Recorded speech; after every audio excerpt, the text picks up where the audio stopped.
Hamınızı Novruz şənliyində xoş gördük. Novruz bayramı xalqımızın ən sevimli və ən əziz bayramıdır. Dini, dövlət və dünya xalqları kimi bizim də qeyd etdiyimiz bayramlardan fərqli olaraq bu bayramı biz ayrı coşqu və həyəcanla qeyd edirik.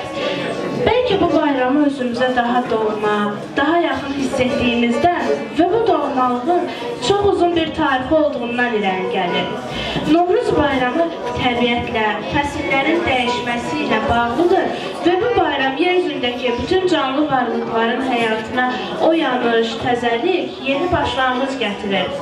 Biz insanlar da ana təbiətin bir hissəsiyik və bizim də bu bayrama qatılmağımızdan gözəl bir şey ola bilməz. Novruz bayramını martın 21-də çox əlamətdar bir tarixdə keçiririk. Bugün də gecə ilə gündüz bərabərləşir. Yeni bir fəslə, bahar fəslinə qədəm qoyuruq.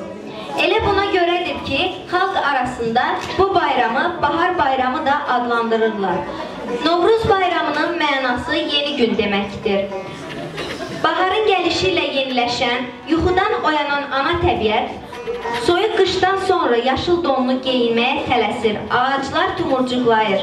İsti ölkələrdən ölkəmizə qayıdan quşların civiltisi ətrafı bürüyür.